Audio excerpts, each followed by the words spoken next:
Vous savez, chers amis, que la Bible nous parle des voies de Dieu, les voies de Dieu. Mes voies sont au-dessus de vos voies, dit le prophète Isaïe. Les voies de Dieu, que sont-elles d'abord?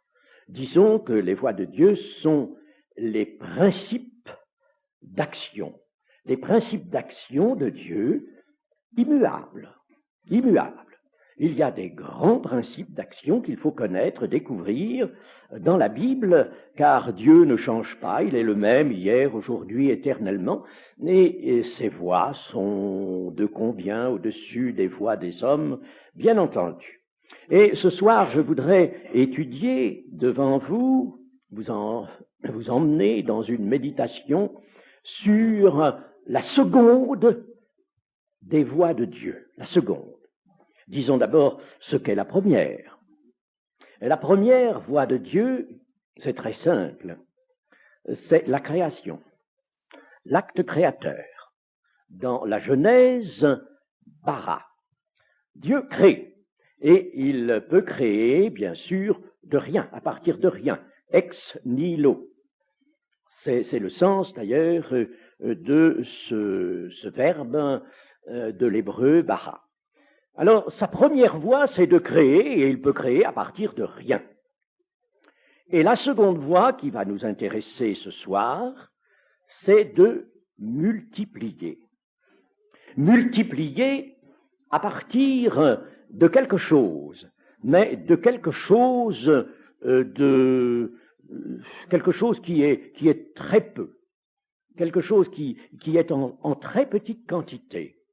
Dieu aime partir d'une petite quantité, même d'une unité, et il multiplie. Telle est la seconde des voies que nous pouvons reconnaître à notre Dieu. Et pour multiplier, comment fait-il? Eh bien, d'une façon à peu près générale, pour multiplier, Dieu sème. C'est encore très simple, ça. Comment fait le cultivateur pour multiplier la semence, le grain qu'il a? Il le sème, et le grain, alors un épi porte 100 ou 60 ou 30 grains semblables à celui qui a été mis en terre. Nous allons lire dans la seconde épître de Paul aux Corinthiens. Seconde épître de Paul aux Corinthiens au chapitre 9. Chapitre 9 de la seconde épître de Paul aux Corinthiens. 2 Corinthiens, chapitre 9. Nous lirons le verset 6 d'abord. Le verset 6.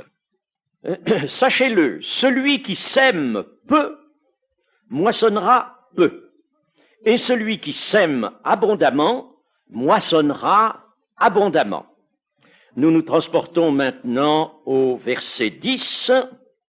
Celui qui fournit de la semence au semeur et du pain pour sa nourriture, vous fournira et vous multipliera la semence et il augmentera les fruits de votre justice.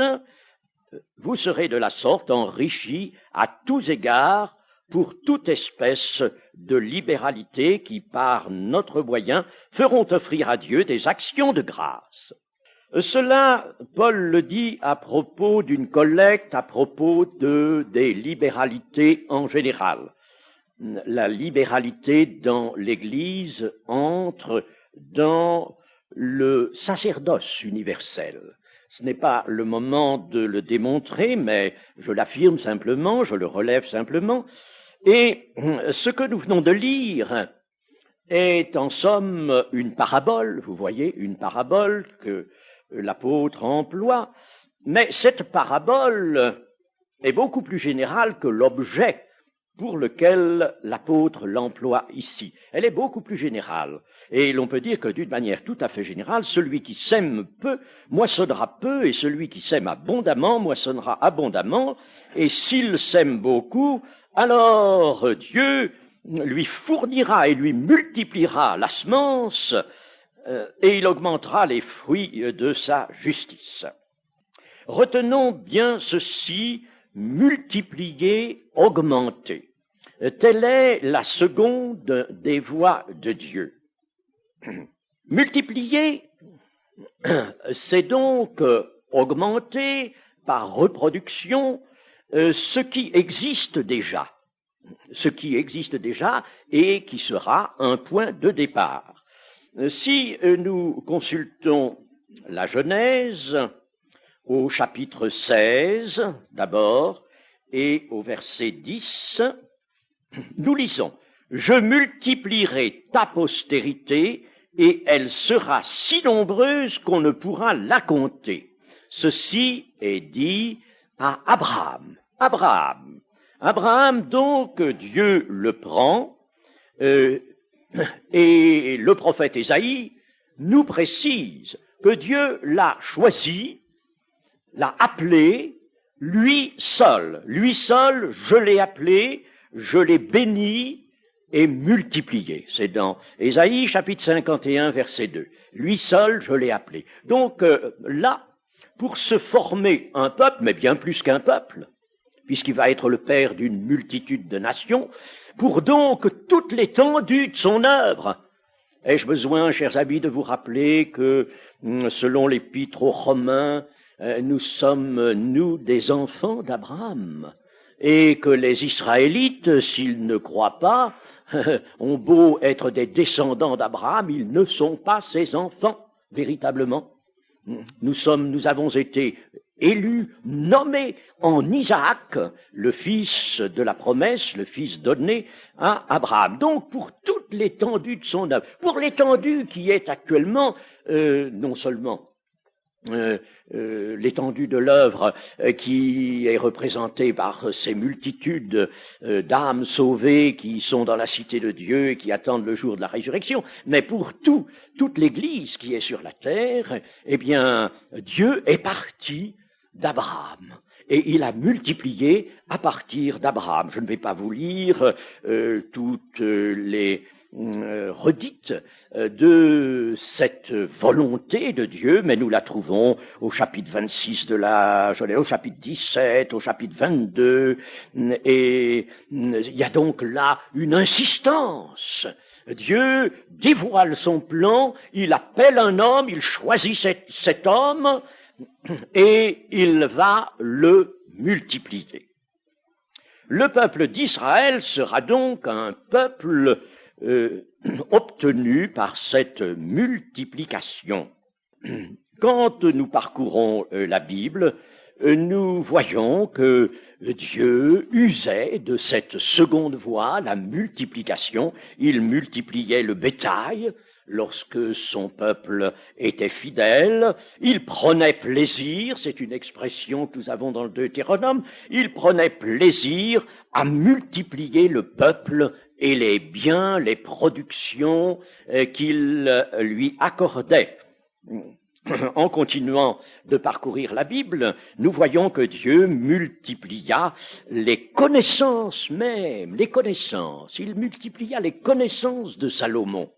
Et je me pose la question, j'ai une réponse positive déjà à cette question, mais on peut se poser la question de savoir si maintenant le Seigneur n'entend pas multiplier nos connaissances, lesquelles, ne cherchez pas, celles dont nous aurons besoin pour lui. Il multiplie les connaissances. Il a multiplié les connaissances de Salomon, ce n'est pas pour que la chose soit absolument unique, mais elle était d'ordre prophétique.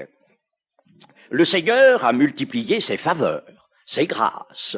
Et nous savons qu'il le fait toujours. Les grâces infiniment variées. Il nous donne grâce pour grâce. Non pas grâce sur grâce, mais grâce pour grâce. C'est-à-dire qu'il nous donne une grâce lorsque la précédente, nous l'avons reçue et nous l'avons mise en valeur. Nous en avons fait ce qu'il fallait en faire. Alors le Seigneur nous en donne d'autres. Si nous n'utilisons pas les grâces que le Seigneur nous donne, ça s'arrête, ça, comme l'huile dans le pot aussi de la veuve. Le Seigneur a multiplié ses délivrances. Il a multiplié les années et les jours de la vie de ses fidèles dans l'Ancienne Alliance. Et Dieu multiplie la semence. Il multiplie la semence. La semence dans le sens concret comme dans le sens purement spirituel. Vous savez que le Seigneur Jésus fit 2 multiplications de pain. Elles nous sont rapportées par 2 récits séparés. Il fit 2 multiplications de pain, avec peu de choses, 5 pains et 2 poissons, par exemple, pour toute une multitude. C'était une chose extraordinaire. Je vous assure que les apôtres avaient des yeux tout ronds, parce que ils passaient devant le Seigneur avec des corbeilles. On avait rangé le peuple par rangées de 50 et 100, c'est-à-dire par des doubles rangées de 50 qui se faisaient vis-à-vis. Une rangée faisait vis-à-vis à l'autre. Alors, sur l'herbe. Et alors, au milieu de ces doubles rangées, les apôtres passaient avec leurs corbeilles et ils distribuaient. Et ils revenaient devant le Seigneur. Ça a duré longtemps, ça. Et alors, ils voyaient quoi? Un stock? Non pas. Il n'y avait pas une provision, une grande provision faite à l'avance. Le Seigneur rompait le pain et remplissait les corbeilles. Chose extraordinaire. L'évangile de Marc nous dit que les apôtres n'avaient pas compris le miracle des pains parce que leur cœur était endurci, parce qu'ils cherchaient peut-être à percer le miracle. Or, le mécanisme du miracle, c'est pas ça qu'il faut comprendre, c'est le sens du miracle qu'il fallait comprendre. Mais il devait regarder et se dire, ça, qu'est-ce qui se passe? Comment peut-il remplir toutes ces corbeilles? Et il resta des morceaux dans les corbeilles. Il en resta, d'abord à la première multiplication, il en resta 12. Et le Seigneur va poser d'ailleurs la question à ses apôtres, leur dire, mais combien de corbeilles, de morceaux restants, avez-vous emporté la première fois, première multiplication? Alors les apôtres qui avaient observé toutes ces choses, disent ensemble, 12. Bien. Et la seconde fois, la seconde multiplication, 7, en effet. Et le Seigneur d'ajouter, avez-vous compris? Compris? Ils n'avaient rien compris du tout. Pourquoi le Seigneur leur disait-il ça? 12, ces chiffres avaient-ils donc leur importance? Mais bien sûr. Le peuple d'Israël avait été obtenu et multiplié sur la base de 12. Un chiffre qui a sa signification, bien sûr, un nombre qui a une signification, je ne veux pas m'y arrêter maintenant. Alors ça, c'était le peuple d'Israël qui avait été obtenu des 12 fils de Jacob, les 12 patriarches. Et puis maintenant, une seconde multiplication, cela indiquait que l'œuvre de Dieu allait toujours se faire par la multiplication. Alors, la seconde fois, 7. Pourquoi 7? Mais parce que cette multiplication intéressait cette fois-ci la nouvelle alliance, dont le nombre de base était le 7, les 7 esprits de Dieu. C'était là le nombre caractéristique et significatif d'ailleurs de la différence avec la première multiplication qui a donné le peuple d'Israël. Je passe très vite sur ces choses-là. Il est assez intéressant de s'y arrêter et de les méditer. Mais allons un peu plus loin.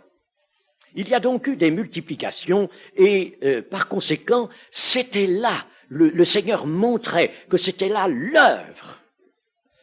On n'allait pas créer, on allait multiplier. Tel était le principe d'action que Dieu allait employer et emploie toujours pour l'Église.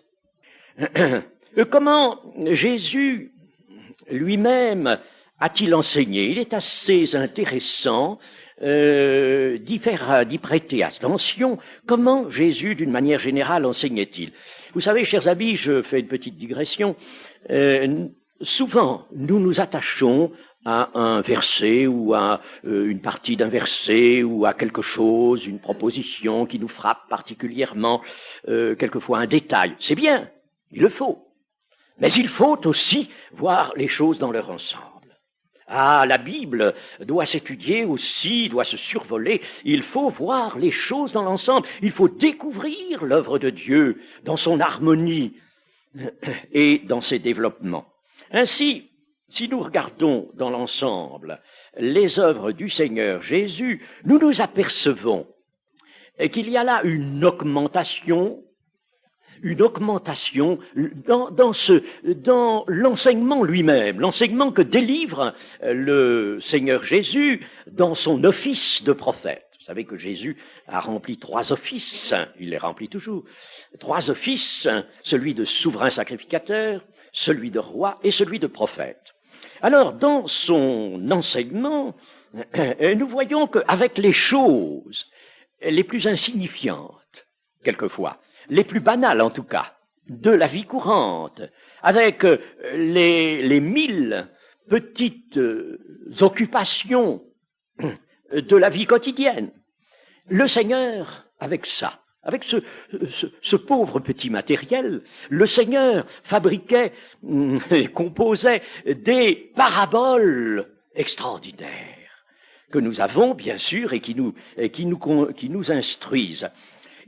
Avec ça, le Seigneur nous a conduits dans les profondeurs de la vie cachée. Vous savez que Dieu veut révéler jusque les profondeurs de Dieu à ceux qui l'aiment. Et le Seigneur nous a conduits ainsi dans les profondeurs de la vie cachée, ou bien alors nous a amenés jusque dans les hauteurs du ciel. De quoi, en effet, le Seigneur s'est-il emparé pour construire ces paraboles? Eh bien, il s'est emparé d'un figuier, un figuier qui n'avait pas de fruits. D'ailleurs, il n'avait pas de fruits parce que c'était pas la saison des fruits. Et pourtant, il va en tirer un magnifique enseignement. Il s'est servi d'un grain de sénévé, précisément au moment où les apôtres lui demandaient « Augmente-nous la foi ». Il n'a pas répondu « Bon, c'est entendu, attendez, par un acte de puissance, je vais augmenter votre... » C'est pas ça. Oh non, pas du tout. Il a dit « Si vous aviez de la foi, comme un grain de sénévé, comme la plus petite des choses. Si vous aviez de la foi comme un grain de sénévé, vous diriez à ceci comme or, ôte-toi de là et va te planter dans la mer, là où jamais arbre n'a poussé. Et il vous obéirait. Il vous obéirait. Oui, il vous obéirait. Si vous aviez de la foi comme un grain de sénévé. Ah, il s'agit alors là non plus d'une quantité. Il ne s'agit plus d'une quantité. Les apôtres se méprenaient. Ils voulaient une quantité, augmente-nous, donne-nous une quantité de foi. Mais non, ce n'est pas la quantité, c'est la qualité. Il fallait la foi d'une certaine qualité. Vous auriez si peu de cette foi, mais de la qualité nécessaire. Vous feriez des choses fantastiques, extraordinaire. Et dans une parole, dans un autre entretien, le Seigneur dira « Rien ne vous serait impossible ». C'est-à-dire qu'en somme, vous pourriez utiliser la puissance de Dieu. Le Seigneur s'est emparé du lys des champs, du petit moineau, du passereau. Il a utilisé aussi le puits où il s'était désaltéré. Il a parlé aussi de ce demi-sou. Un demi-sou, oh, c'était si peu de choses comme valeur. Le demi-sou qu'une veuve mettait dans le tronc du temple. Et le Seigneur Jésus était assis là. Il considérait cela. Oh, alors là, il en a fait un enseignement magistral. Il nous a parlé aussi d'une autre veuve qui cherchait dans sa maison une drachme perdue, ce n'était pas considérable comme pièce de monnaie. Alors elle balayait sa maison, au milieu de tous les petits déchets qu'elle pouvait balayer, elle cherchait là sa drachme. Et voici un enseignement extraordinaire sur les intentions, les hautes intentions de Dieu, sur l'amour de Dieu qui ne consent pas à perdre. Dieu ne consent pas à perdre. Il nous a parlé d'un vieil habit, de vieilles outres, d'une vigne ou d'un cep avec ses sarments. Enfin, le Seigneur a utilisé, voyez, les choses vraiment que nous connaissons, qui sont si courantes, les choses concrètes. Il les a utilisées, les a puisées dans le fil des préoccupations quotidiennes. Mais quand il se saisit de cela, alors il agrandit tout, il élargit tout. Le Seigneur agrandit, il augmente, il élargit. D'un peu de choses, il fait beaucoup. Avec peu, il fait jaillir la lumière de la vie. Et chers amis, nous allons le dire maintenant, cela, le Seigneur ne se l'est pas réservé. Il nous l'a transmis. Il veut nous communiquer cela.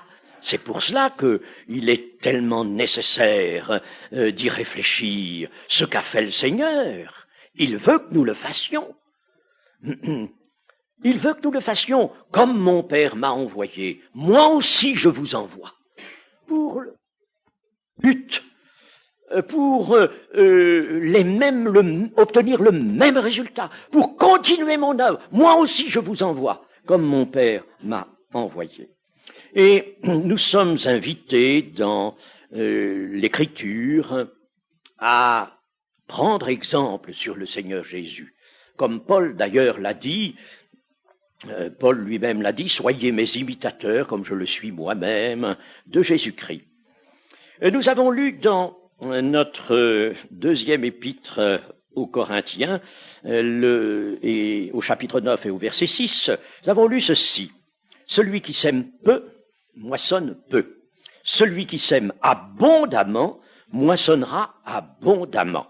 Et je vous l'ai dit, cela ne peut pas être restreint seulement à la collecte qui est en vue dans le contexte. Mais c'est une chose absolument générale. Le Seigneur lui-même, le Seigneur Jésus, s'est montré, s'est-il montré dans toute sa majesté? Il s'est montré comment? Comme un semeur. Comme un semeur. Un semeur sorti pour semer. Voilà le Seigneur. Un semeur. Un semeur, il se montre comme un semeur. Il veut être un semeur. Il a aussi déclaré qu'il était lui-même. Alors peut-être d'une façon plus petite, encore plus restreinte, il était un grain de blé. Il était un grain de blé qui tombe en terre et qui porte beaucoup de fruits. Telle est l'œuvre qui se fait par sa personne. Et dans le contexte, ça c'était en Jean chapitre 12, dans le contexte, il a bien précisé ceci, si quelqu'un me sert, qu'il me suive. C'est-à-dire qu'il fasse comme je fais, qu'il voie son œuvre comme moi j'ai accompli la mienne, qu'il la voie comme ça, qu'il me suive. C'est ça, suivre le Seigneur. C'est ça, le prendre pour exemple. Dans la première épître, sa première épître, l'apôtre Jean nous dit ceci. Il nous fait remarquer que le Seigneur a donné sa vie pour nous. Et il nous dit, vous devez donner votre vie aussi pour les frères. Vous voyez, il y a par conséquent exemple pris de la personne et de l'œuvre du Seigneur Jésus, et cela nous est proposé. Il faut bien savoir que ce n'est pas autre chose que cela. Nous avons à continuer l'œuvre du Seigneur par le moyen, certes, et qu'il a mis entre nos mains. Lui, il a accompli, il a le tout accompli de la rédemption, le tout est accompli, mais c'est à nous de faire valoir, et cela comme il l'a fait lui-même déjà. Dans le verset 10, nous avons lu que Dieu vous multipliera la semence et il augmentera les fruits de votre justice. Il multipliera votre semence, la semence, et il augmentera les fruits de votre justice. Lors de la première multiplication des pains, le Seigneur Jésus avait d'abord dit à ses apôtres, alors qu'il y avait là aussi plusieurs milliers de personnes, « Donnez-leur vous-même à manger ». Les apôtres ne comprennent pas, dit « Comment ? Leur donner à manger, mais quelle fortune faudrait-il avoir avec soi pour aller acheter des pains dans les pays avoisinants et nourrir toute cette foule? Mais allons, Seigneur, tu n'y penses pas, Seigneur. Comment veux-tu que nous leur donnions à manger? Le Seigneur parlait, évidemment, sur un autre plan. Sa parole se situait sur un autre plan. Donnez-leur vous-même à manger. Il a dit aussi ceci, celui qui a reçu la semence dans la bonne terre porte lui-même du fruit. Celui qui a reçu, ne sommes-nous pas ceux qui avons reçu la semence dans la bonne terre, puisque, n'est-ce pas, nous sommes devenus les disciples du Seigneur, puisque nous sommes chrétiens, nous sommes enfants de Dieu, c'est que nous avons reçu la semence. La semence est tombée dans notre esprit, dans notre âme, si vous voulez, et là, elle a grandi, elle est toujours en train de se développer et de grandir jusqu'à ce que il y ait en nous la formation d'un épi. Celui qui a reçu la semence dans la bonne terre, donc, doit porter aussi du fruit. Et il a dit ceci dans un autre enseignement, celui de Jean 15, « Si vous portez beaucoup de fruits, c'est ainsi que mon Père sera glorifié et que vous serez mes disciples. » Mais dans ce même enseignement, il a précisé que le sarment qui ne porte pas de fruits, on le retranche. Et tous ces sarments retranchés, on les met en tas, puis on les jette au feu. Et il faut tout prendre dans l'enseignement du Seigneur. Donc, le port du fruit est quelque chose d'indispensable à la vie chrétienne, chers amis. Cela, ne le méconnaissons pas, c'est quelque chose d'absolument indispensable. Mais comment porter du fruit? Et quel fruit faut-il porter? Eh bien, pour porter du fruit, alors là, c'est tout à fait œuvre surnaturelle. C'est surnaturellement que nous pourrons porter du fruit. Il n'est pas question de porter du fruit autrement. Un arbre planté dans la terre, il porte du fruit parce qu'il a été créé pour cela. Est-il un pommier? Il porte des pommes. Mais si vous lui demandiez, en supposant qu'il ait la possibilité de réfléchir et de parler, si vous lui demandez, mais pourquoi portes-tu ce fruit? Comment fais-tu? Il dirait, je ne sais pas. Je ne peux pas vous le dire. J'ai été créé tel que je suis cet arbre, j'ai une espèce et je porte le fruit de mon espèce. Et vous voyez que depuis la Genèse, c'est cela le grand principe, nous le voyons. Chaque espèce portera la semence de son espèce. Et nous sommes une espèce aussi. Ce mot figure plusieurs fois dans la Bible, dans le prophète Ésaïe par exemple, surtout là, la race, une race, et Pierre le reprend, vous êtes une race élue. Vous savez, nous sommes donc une espèce. Quelle espèce sommes-nous? L'espèce, l'homme nouveau, qui doit nécessairement porter du fruit. Le livre des Proverbes dit d'ailleurs ceci, que le fruit du juste, le fruit que porte le juste, nous qui avons été justifiés, qui devons être revêtus de la justice de Christ, le fruit du juste est un arbre de vie, chers amis. Nous devons être chacun un arbre de vie. Et vous savez l'office que remplit un arbre de vie? Ça porte un fruit, et ceux qui mangent ce fruit, eh bien, ils vivent. Chers amis, comprenons que l'apôtre Paul parlait d'engendrer, d'avoir engendré des âmes. Nous avons une part magnifique magnifique dans l'engendrement des âmes. Je voudrais conclure parce que je ne veux pas trop dépasser le temps qui m'est imparti. Je voudrais conclure de la manière suivante. Pour multiplier donc ce qui est la seconde voie de Dieu, il faut semer. Et semer, tel est le travail, je dis bien le travail, c'est un travail que le Seigneur attend de ses enfants, de l'Église, des membres de l'Église, du corps de Christ. Semer. Et lui va fournir la semence. Et lui va augmenter les fruits de notre justice. Si nous vivons dans la justice, nous cherchons le royaume et la justice de Dieu, nous vivons dans la justice, nous prenons garde de rester dans cette justice dont nous avons été revêtus, eh bien alors nous allons semer. C'est le travail que le Seigneur attend de nous. Semer, c'est donc agir avec foi. Agir avec foi, ce sera semer. Ce sera aussi agir selon l'amour, parce que il n'y a pas d'amour qui soit simplement sentiment, qui ne se traduise que par des sentiments. La foi est agissante par l'amour, dit l'apôtre Paul. Semer, ce sera procurer la paix. Procurer la paix. C'est dans les béatitudes, ça. Heureux ceux qui procurent la paix. Oh, chers amis, savez-vous ce que c'est que procurer la paix? C'est procurer le salut.